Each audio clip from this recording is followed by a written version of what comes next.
Bienvenue sur CFIA TV, j'espère que tout va bien, que tout se passe bien pour cette édition 2018 de ce salon, le CFIA, sur cette nouveauté, la chaîne CFIA TV, c'est tout nouveau et on a le plaisir de partager ces programmes tout au long de ces 3 jours. La plus grande usine agroalimentaire de France est à Rennes avec 1450 exposants au total. Découvrez, trouvez, décryptez, rencontrez avec des temps forts, des rendez-vous comme Working Agro, c'était tout à l'heure. On se déplace, on vient vous voir et nous sommes également sur ce plateau pour vivre des rendez-vous avec notamment Cécile Pinel qui est ici. Bonjour Cécile. Bonjour. Alors Cécile Pinel, on va parler, vous faites une conférence ici sur le CFIA, la conférence qui aura lieu tout à l'heure à 13h15 dans le hall 10B. Et je ne le dis pas assez, si vous voulez nous rejoindre, en tout cas partager un petit moment sympa avec la chaîne CFIA TV, sachez que vous pouvez nous rejoindre. Hall 7, entre Hall 7 et le Hall 8, on est en plein milieu, ainsi on pourra se croiser et partager quelques instants ensemble. Cécile Pinel, enjeu des ingrédients aromatiques, vous êtes chargée de mission réglementation communication au SNIAA, Syndicat national des ingrédients aromatiques alimentaires. Jusque-là, tout va bien? C'est ça. Ok. Est-ce que vous pouvez nous présenter votre syndicat?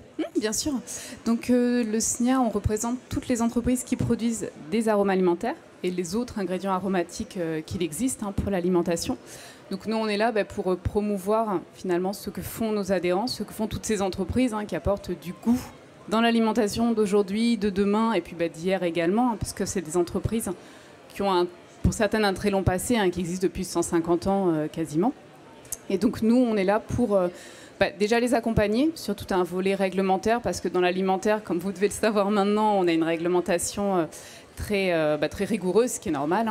Donc on les accompagne sur les sujets réglementaires et on promeut leurs intérêts, que ce soit auprès des parties prenantes, des institutions françaises ou européennes, et on présente un peu ce qu'elles font, parce que notre travail aussi, c'est d'expliquer qu'est-ce que c'est un arôme, qu'est-ce que c'est une entreprise qui crée des arômes, et qu'est-ce qu'il y a derrière justement tout ce beau monde des arômes. On ne le sait pas, finalement, on ne le sait pas, on réapprend.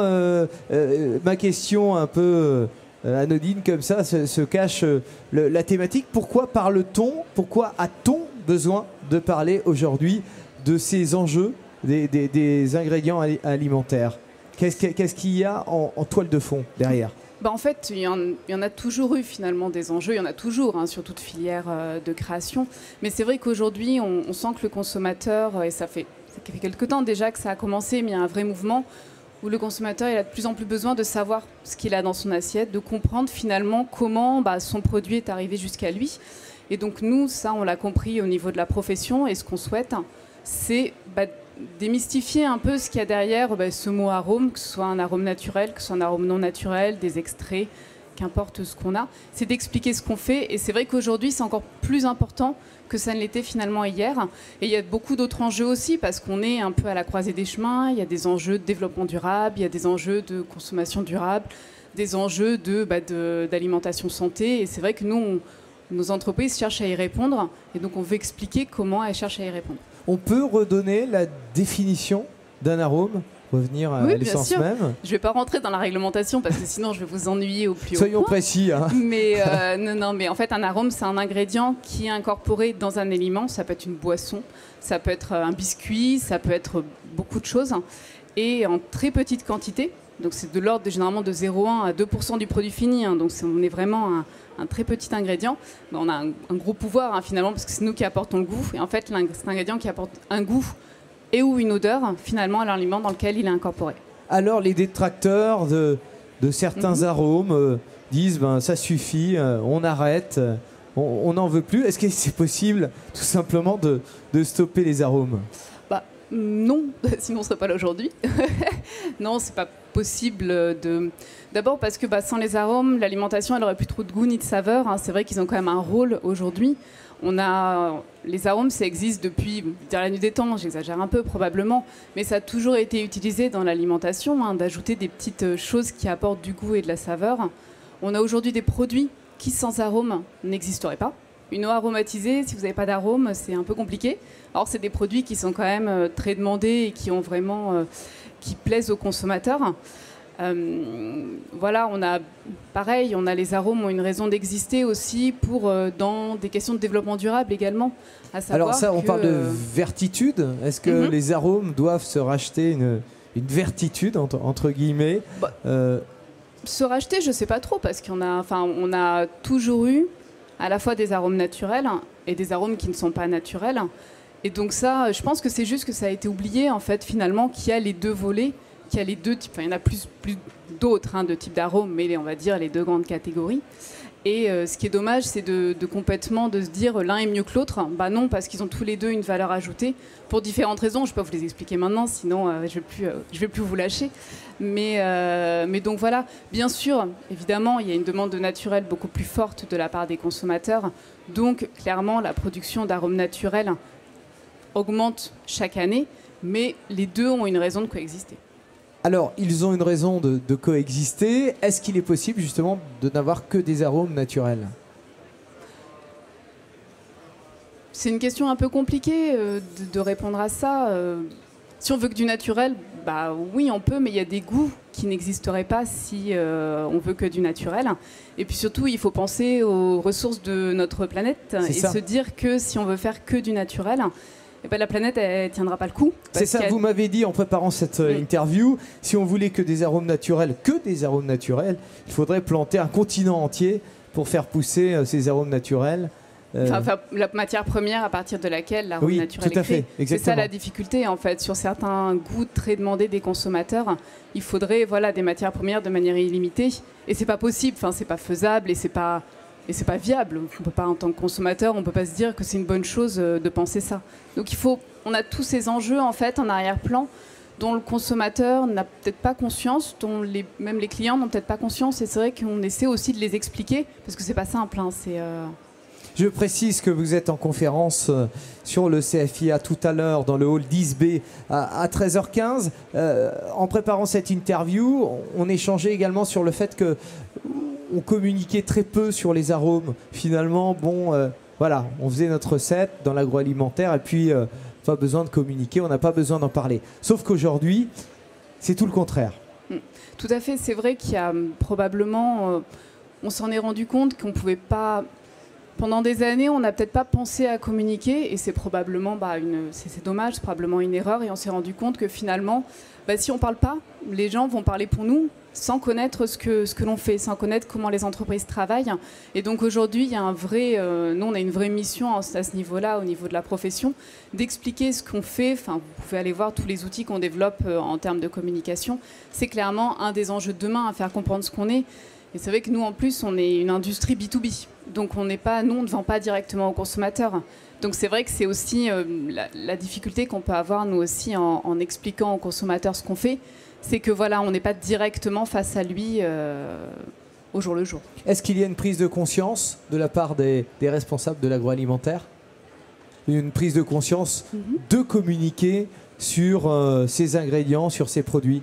Oui, clairement, ça c'est sûr que les entreprises en ont conscience et elles le font de plus en plus aussi, elles y travaillent également. Et je pense que, je ne vais pas parler pour tout l'agroalimentaire parce que mais tout l'agroalimentaire le fait également. Vous avez la semaine de l'industrie dans 2 semaines maintenant et vous pouvez voir toutes les entreprises qui ouvrent leurs portes. Si les consommateurs veulent savoir comment les entreprises travaillent, c'est l'occasion d'aller le voir.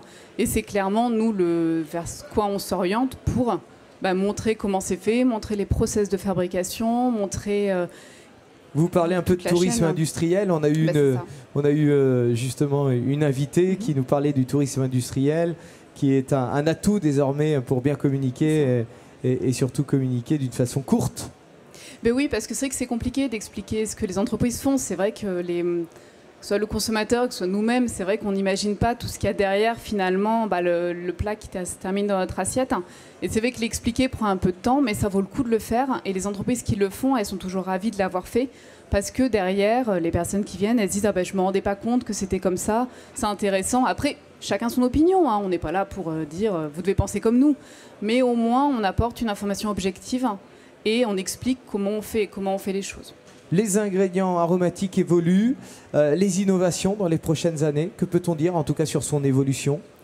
Ça, l'innovation, c'est un des fers de lance de l'aromatique. Les entreprises, elles investissent 8,5% de leur chiffre d'affaires en R&D. Donc, ce qui est énorme. Si dans d'autres secteurs, vous n'aurez pas ça. Donc, c'est clairement quelque chose qui est très important pour elles. Cet après-midi, justement, durant ma conférence, je vais en présenter quelques-unes. Si vous voulez voir les innovations, vous allez dans les stands des entreprises, vous verrez un peu tout ce qui est créé aujourd'hui.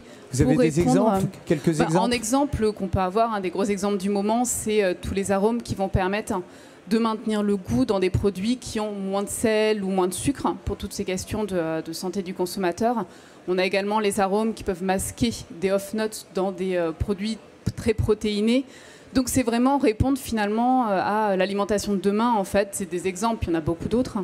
Mais on a un peu ça, et puis quand vous vous baladez dans le salon, vous verrez toutes les autres, discuter un peu avec les entreprises, et elles pourront vous expliquer tout ce qu'elles font pour répondre à cette nouvelle demande et aux inquiétudes des consommateurs et à leurs attentes. Les arômes qui sont toujours d'actualité. La difficulté, c'est toujours de gérer l'arrière-goût, et ces arômes donc, seront, quoi qu'il arrive, c'est ce qu'on peut en conclure, dans nos assiettes. Ce qu'il faut, c'est de communiquer et puis avoir un juste milieu au niveau arômes naturels et les autres arômes. Qu'est-ce qu'on peut dire pour conclure sur cette conférence? L'esprit de votre conférence, c'est quoi l'idée centrale de cette conférence que je rappelle qui se tiendra dans quelques instants, 13h15, hall 10B? En fait, l'idée, c'est déjà de dire qu'on existe, nous, le SNIA, de montrer ce qu'on fait finalement pour nos adhérents, de montrer ce que font les adhérents aussi, ce que ça représente, parce qu'on ne pense pas toujours, mais la filière de l'aromatique, c'est une petite filière. On a une 60aine d'adhérents, c'est 2000 salariés. Montrer un peu finalement qu'est-ce que c'est aujourd'hui, qu'est-ce que ça représente, et puis expliquer les dernières tendances également du Pourquoi moment. Il y a aussi peu de monde dans... Alors ça, je ne saurais pas vous l'expliquer, mais on est à l'échelle finalement du pourcentage du produit qu'il y a dans le produit fini finalement, oui. Parce qu'on a 0,1 à 2% dans le produit fini. Donc s'il faut comparer avec celui qui crée le 100%, on est à cette échelle-là finalement par rapport au poids de l'agroalimentaire en France en fait. La conférence, donc, dans quelques instants, l'enjeu des ingrédients aromatiques, avec donc Cécile Pinel, chargée de mission réglementation communication. Ça ne rigole pas, c'est précis, c'est vrai. Nous en saurons un petit peu plus. Donc, vous êtes du SNIAA, le syndicat national des ingrédients aromatiques alimentaires, et je vous remercie. Merci à vous d'être venu ici nous voir sur le plateau de CEFIA TV. Dans quelques instants, nous allons enchaîner. On va accueillir Frédéric Boulvert, expert. On va enchaîner avec une keynote. On va continuer de vous accompagner. Restez avec nous. À tout de suite.